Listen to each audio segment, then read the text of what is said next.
Agora que você já entendeu sobre a dinâmica das emoções, sobre o impacto de sua comunicação na vida das pessoas e sobre a importância da empatia para estabelecer uma relação harmoniosa, agora vamos aprender a lidar com pessoas que estão em momentos de fragilidade emocional.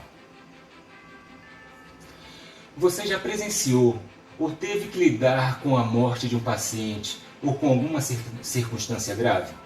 Sabe como se preparar para essa situação?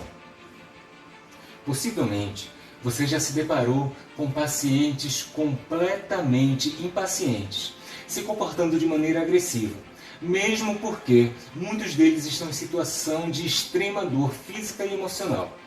Além disso, haverão casos em que você terá que dar uma notícia não muito agradável em relação à saúde dele, incluindo também situações de luto, a qual os familiares terão que enfrentar. Lidar com a morte não é uma tarefa fácil, mesmo para aqueles profissionais que já estão há anos trabalhando na área de saúde. Devido a isso, muitos profissionais de saúde evitam criar vínculos emocionais, principalmente quando se há indícios de doença terminal. Apesar de termos certeza da morte, lidar com o luto é uma tarefa difícil, principalmente quando a morte é inesperada. Diferente dos casos de doença crônica e incurável, que dá um tempo maior para que não só os profissionais envolvidos, mas também os familiares se preparem para o inevitável. Mesmo porque será o médico que terá a incumbência de comunicar a morte aos familiares do paciente, tornando a situação ainda mais delicada. O homem tem direito à morte, como tem direito à vida. Morrer é um processo humanamente tão importante quanto nascer e viver. Assim falava o professor Eugen Moltmann. Mas dificilmente a família e os amigos próximos estão preparados para a situação. O choro e o desespero são reações comuns diante da notícia de perda, que geralmente é dada pelo médico que precisa se disponibilizar para dar suporte ao momento, fortalecendo aqueles que precisam assimilar sua dor. Falar que foi melhor assim, ou tinha mesmo que acontecer, não é algo que caiba, mesmo diante de situações de terminalidade. Ninguém quer aceitar que foi melhor perder o ente querido para a morte. Dessa forma, além de prestar apoio emocional, o profissional de saúde deve perguntar se há mais alguém da família presente ou mesmo verificar se o familiar tem necessidade de algum atendimento médico ou psicológico.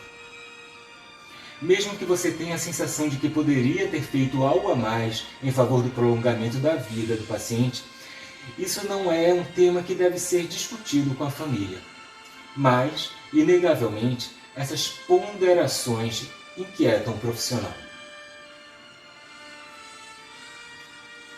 Nos casos em que o paciente não tem chance de cura e precisam de cuidados paliativos, é imprescindível oferecer ao paciente as melhores condições para os seus momentos finais, que geralmente sofrem com extremas dores e incômodos.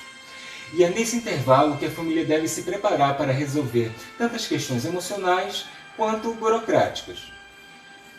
Por mais experiência que o profissional de saúde tenha, nem sempre está preparado psicologicamente para lidar com esse tipo de questão, devendo ter sabedoria suficiente para distinguir o que vale mais a pena, se é priorizar o bem-estar do paciente em seus últimos momentos de vida ou continuar com procedimentos invasivos que irão prolongar um pouco mais uma vida cheia de sofrimento.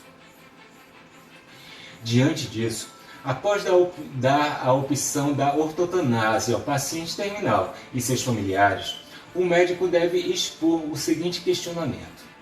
Um paciente que depende de aparelhos para a manutenção de suas funções vitais está de fato vivendo? É importante que o profissional de saúde preze pela dignidade à vida e um tratamento humanizado para com todos os envolvidos. E isso vai desde ministrar remédios para a dor a não interromper o sono do paciente. Médicos, pacientes e familiares devem encarar esse momento mudando o foco da dor e do sofrimento para entender a morte como algo natural, intrínseco à vida, ajudando a diminuir o sofrimento do doente terminal em seus últimos dias. Mesmo porque lutar pela permanência desse estado pode vir a prolongar a angústia de todos, principalmente do paciente e também do próprio profissional. O médico precisa, enfim, ter a humildade de lidar com a perda de sua batalha em favor da vida e tornar o momento o menos traumático possível para todos os envolvidos, incluindo ele mesmo. A formação na área de saúde dificilmente prepara o profissional para lidar com a perda de um paciente. Por isso, é importante que busque referências para que possa se fortalecer e saber como agir diante da morte, lidando com os seus sentimentos e com os sentimentos dos familiares. Além disso, vale a pena buscar acompanhamento psicológico constante para manter o seu equilíbrio e para aprimorar a sua capacidade de escolha e de tomada de decisão em relação aos seus outros pacientes. De toda forma, não adianta suprimir seus sentimentos e apenas buscar impessoalidade no trato com a família e com o próprio doente que está na iminência da morte. Isso só prejudica o sucesso profissional, podendo passar aquela impressão de não se importar com o seu paciente.